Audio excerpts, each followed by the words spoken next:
Noah and the flood. Seth, Adam and Eve's son, grew up and had a son of his own, named Enos. Within a few years after Enos was born, people had stopped praying and had become very weak. Even their thoughts were evil. God was sorry he had made them. I will destroy mankind, he said. I will wipe them off the face of the earth. The world is so bad. I will take away everything, even animals and birds. One man, however, was a good man. Across the whole world, Noah was the only man who was trying to follow God. God decided to save Noah and Noah's family. God came to Noah and said to him, I am ready to take away every living person. They are so violent and so weak that they have ruined my world. I must get rid of all of them and get rid of all the damage they have done to the world. Noah listened as God continued. I want you to make an ark, God told Noah. It will be huge, bigger than any boat you have ever seen. I want you to sail it inside and outside with pitch. Make the ark 3 stories high, a lower deck, a middle deck, and an upper deck. Put a window and a door in the ark also. Noah's amazement grew as God described this great boat. How will I ever build a thing like that? He wondered. But God kept on. There was more. I am going to bring a flood upon the earth, God told Noah. The flood will destroy all the people, every one of them, and every living thing. Still, God was not finished. God told Noah, you will be saved. I promise you that I will save you, your sons, your wife, and your sons' wives. I want you to bring 2 of every kind of animal, a male and a female, into the ark, and I will save them also. Bring 2 birds, 2 cattle, 2 of every kind of animal, to keep them alive. Bring food also for you and for the animals. Noah knew he had a big job ahead of him, but there was nothing to do but get started. Gopher wood, that was the first thing. God had said to build it with gopher wood. So Noah started cutting down trees and stacking the lumber so that it was ready when he needed it. Sawing and pounding, cutting and shipping, sawing and pounding, cutting and shipping. Day after day, Noah worked.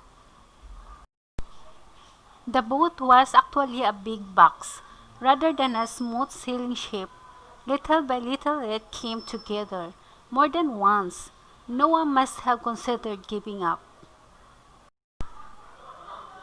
What a task! For 100 years he labored, and finally the ark was finished. Everything was ready. God said to Noah, it's time. Come into the ark. I know that you are righteous. Bring your family and the animals and the birds and the food. 1 week from now, I will send a rainstorm, worse than any the world has ever seen. For 40 days it will pour the rain. The flood will wipe out every person and every animal and every trace of the wickedness these people have caused in my world. No one knew it was time, and quickly he did exactly what God told him to do. Sometimes animals sense when it is going to storm. Perhaps they sense what is coming now, because 2 by 2 they stream into the ark. 1 week later, Noah and his family were safe inside. So were the animals and the birds. God shut the door, but to be sure Noah and his family were inside and safe from what was coming, and to be sure no one could get in from the outside. Suddenly, There was a flash of lightning, followed by a crash of thunder. More lightning and rolling thunder. Winds and rain tore across the landscape. The lightning and thunders grew worse. Trees were blown down, mudslides swept away homes. People began to panic and climbed to higher ground to escape the rising waters. Inside the ark, Noah and his family could hear the thunder, and through the window could see lightning flash across the sky, but they were dry and safe.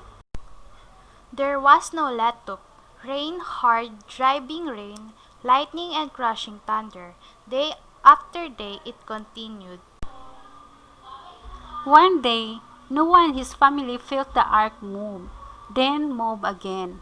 The rising waters had become so high that they reached Noah's home and the place where he had built the ark.